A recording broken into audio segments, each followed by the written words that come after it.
Bienvenue, c'est le Culture Mag, votre journal dédié aux arts, au spectacle et au lifestyle. Focus aujourd'hui sur les chrétiens sionistes, les amoureux de Sion. Ce mouvement américain, souvent proche des fondamentalistes chrétiens de la droite et des néoconservateurs, s'engage souvent auprès d'Israël.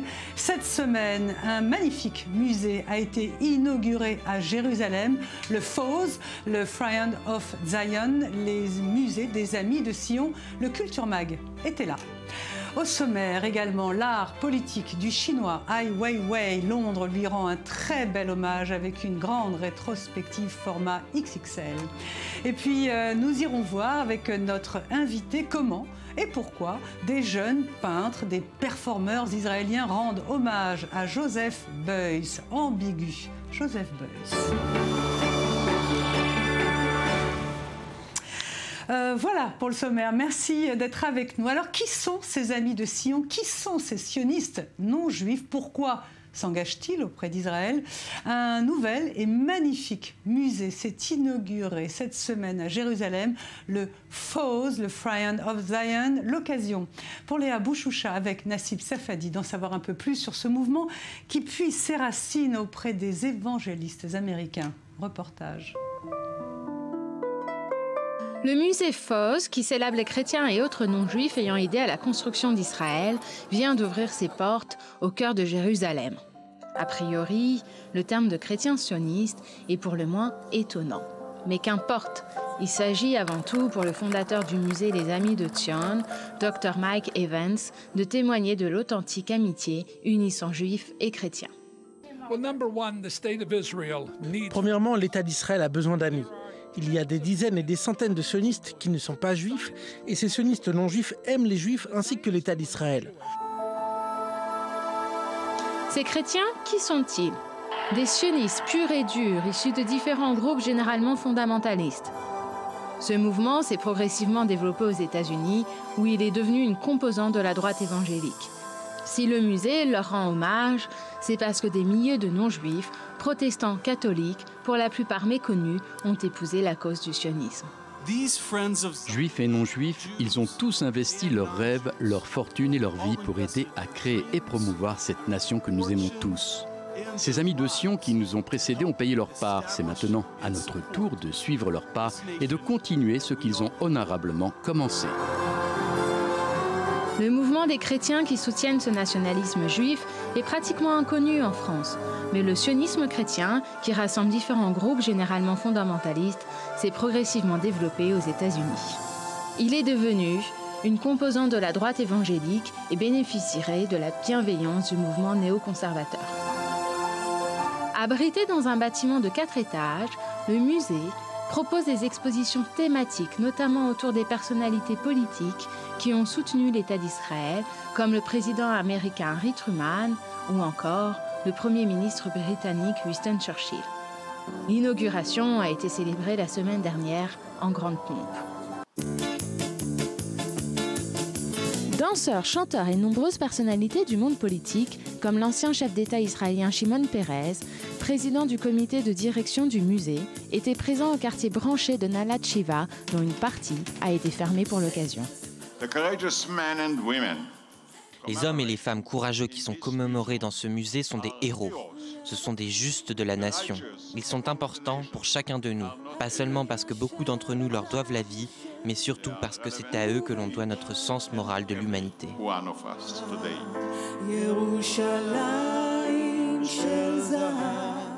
Véritable voyage dans le temps, au décor virtuel en perpétuelle métamorphose, faisant surgir abîmes et reliefs, le musée interactif retrace aussi l'époque du mandat britannique, celle de la Shoah, ainsi que l'établissement de l'État d'Israël. Je pense que c'est important. J'appelle tout le monde à venir voir ce musée car c'est magnifique. Chacun doit savoir ce qu'est notre pays, c'est notre maison. On ne sait pas où aller ailleurs. Et si les amis de Sion nous aiment et le croient aussi, je veux faire partie de cela.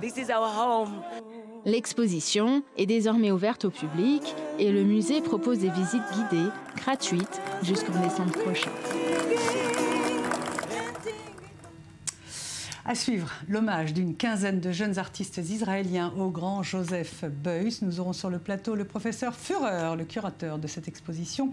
Et il nous dira tout. En attendant, focus sur un autre artiste d'envergure aussi, le chinois Ai Weiwei. Il est honoré en mode majeur à Londres. C'est le highlight du jour et il est signé Sandy Fortis.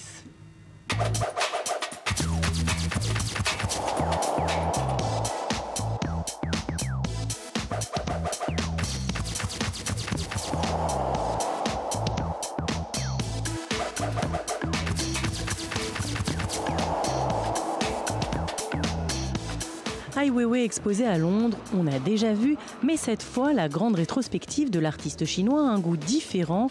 Pour la première fois depuis 5 ans, Ai Weiwei est venu en personne pour superviser l'installation. Tout un symbole pour ce dissident dont le passeport avait été confisqué par les autorités chinoises en 2011. Sculpture, photos, installation monumentale, la rétrospective retrace 20 ans de travail, soit toutes les œuvres produites par l'artiste depuis son retour en Chine en 1993. Une exposition qui montre la grande variété des œuvres d'Ai Weiwei, que ce soit par la diversité des matériaux, bois, marbre, céramique, ou par ses différents combats politiques, comme ses œuvres sur le tremblement de terre du Sichuan ou sur son incarcération et son expérience de détenu en 2011. Et pour que les visiteurs ne passent pas à côté de la dimension symbolique et surtout politique de chaque œuvre, un audioguide est mis à leur disposition avec toutes les explications.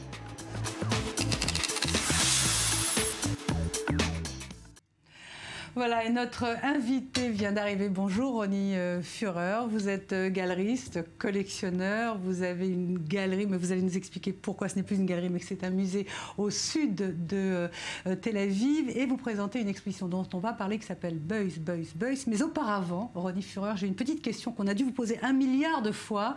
J'imagine que vous êtes juif, israélien. Jusqu'à quand ça vous a posé problème de s'appeler Führer dans ce pays? Ça ne me pose aucun problème en réalité, parce que j'ai réalisé au cours des années que le seul sentiment qui fait vraiment marcher les gens, c'est la peur. Bon. Et alors avec un nom pareil, les gens font plus ou moins ce que je veux. Ça c'est un bon argument. C'est sûr que ça fait fureur en Israël, ça doit faire un peu peur. Et surtout à l'international. Mais c'est mon nom. En allemand, ça veut dire leader. C'est tout. Vous êtes allemand d'origine? Non, pas du tout. Je suis né à Tel Aviv. Je suis sabre. Et ma mère, qui est décédée il y a très très longtemps, est née en Palestine en 1930. Et mon père est venu en Israël en 1926 à l'âge de 2 ans. Aucun rapport avec l'Allemagne. Alors, Ronny Führer, vous avez une galerie au sud de Tel Aviv qui s'appelle Golconda et qui devient maintenant un musée qui s'appelle Ravel. Expliquez-nous comment on passe de l'un à l'autre, surtout quand c'est au même endroit. Exactement. Ouais, enfin, pour des raisons fiscales, pour des raisons fiscales, il faut dire la vérité. Et il vaut mieux être un musée en Israël qu'un galeriste. On paye moins d'impôts. Et alors, avec le temps et avec toutes les expositions qu'on avait là, on a reçu les droits dernièrement de changer en musée. L'espace est suffisamment grand. Oui, c'est un très bel espace. Oui. Donc ça s'appelle plus Golconda, ça s'appelle Ravel. Et Ravel, c'est le nom de votre chien. Et je me disais, tiens, il se prend pour Saint-Laurent ou peut-être pour Karl Lagerfeld. Voilà, c'est mon petit chien très, très aimé que d'après l'esprit d'Est a consacré sa vie pour moi.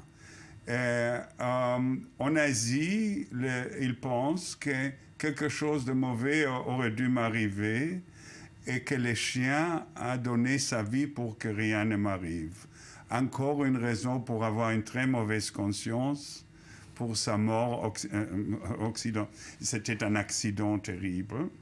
Et dès qu'on a reçu le droit de devenir un musée, je profitais pour commémorer le nom de mon chien très aimé. Alors, votre musée s'appelle Ravel et on y trouve une exposition titrée Beuys. Alors là aussi, pourquoi, bon, on va parler un peu de la personnalité complexe de Joseph Beuys, mais pourquoi avoir organisé cette exposition-là, lui rendre hommage à travers cette dizaine d'artistes? Ces personnages controversés quand même, Joseph Beuys, il avait 20 ans pendant la guerre, il était engagé dans les forces aériennes, il était dans les jeunesses hitlériennes. Oui, d'accord, allez-y, pardon. Et d'abord, je dois dire que cette fois-ci, je ne suis pas le commissaire de cette exposition. Le commissaire de cette exposition s'appelle Liav Mizrahi.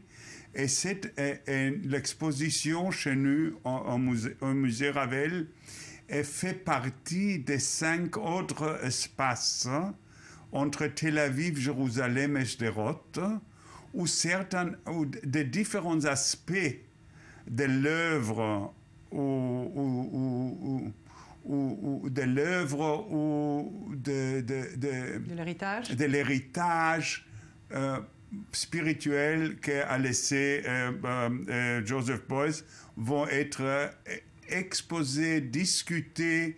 Il y a beaucoup de points d'interrogation, mais le fait est que Joseph Beuys est l'artiste qui avait le plus d'influence sur l'art israélien, mais pas seulement de l'art, je dois dire, de mouvements politiques et de mouvements sociaux également. Bien sûr, on connaît son engagement politique, humaniste, ses performances, mais comment avez-vous, vous et votre curateur, comment avez-vous convaincu les artistes israéliens? Qu'est-ce que vous leur avez dit On n'avait pas besoin de convaincre. Parce que j'aimerais éclaircir plusieurs points sur Joseph Beuys. Numéro 1, il avait quelque chose en commun avec Israël. Venant de deux points opposés, mais lui, à cause de sa mauvaise conscience et sens de culpabilité, il voulait que le Holocauste, la Shoah, n'arrivera plus jamais. C'est aussi le but de l'État d'Israël, venant de côté souffrance, bien entendu. Mais déjà un point en commun. Deuxièmement, il faut comprendre que le travail de Beuys est basé et influencé à 100% de ce qui lui est arrivé dans sa première partie de sa vie. La première partie étant la guerre et les résultats de la guerre. Il a été blessé. C'est lui qui parle de la blessure. C'est lui qui a donné le courage aux Israéliens de montrer les blessures, de les exposer, une chose qu'on ne faisait pas avant. Il avait aussi... Et il était très influencé par Rudolf Steiner. Et bien entendu, ça, on le remarque dans une grande partie de son œuvre. Et Rudolf Steiner a bien entendu, dans les années 70, après la guerre de Kippour, etc., les mouvements de Joseph Beuys ont beaucoup aidé à réparer la société israélienne. Alors justement, vous avez donc ces jeunes artistes qui ont rendu hommage à Beuys à leur façon. Je voudrais qu'on s'arrête sur une ou deux images qui sont passées pendant que vous parliez. Qu'est-ce qu'on peut voir exactement dans cette exposition hommage? Dans notre musée, on est en train de montrer la question de réparation, c'est que cela veut dire chez les Juifs, tikkun olam. Tikkun olam, ça n'a pas de traduction dans aucune autre langue, mais cela veut dire de réparer la nature, de réparer le corps, de réparer l'être humain, de réparer la société, etc. Par exemple, on voit cette sculpture. Alors, peut-être vous l'expliquer. Sculpture, parce que ça montre une blessure dans la nature, ou ça peut montrer, dans ce cas-là, plutôt, ça montre une autre chose qui est extrêmement importante, les liens entre les spirituels et les corporels. Et là, on voyait une chose, enfin, dans ces cas-là, c'est un arbre, c'est un morceau de bois qui est mort. Le physique est mort, mais la spiritualité de cet arbre continue. Ronnie Führer, les artistes que vous avez choisis sont des artistes en devenir ou ce sont des artistes établis sur la scène israélienne? Il y a un mélange là extraordinaire. Il y a les artistes les plus importants d'Israël, M. Danziger, M. Aroch, M. Geva. Et de l'autre côté, il y a des très jeunes artistes dont vous n'arrêtez pas de montrer ces photographes-là, qui s'appelle Gidon Levin. Qui est originaire de la Russie et qui parle plutôt dans ce photographe dans un aspect de Beuys qui s'appelle prendre des risques. Eh bien écoutez, merci beaucoup. On va se terminer ce Culture Mag comme ça. Merci, j'invite tout le monde à aller voir cette exposition qui est à Tel Aviv, dans le sud de Tel Aviv. On se retrouve demain à la même heure, juste après C'est l'Info. Merci.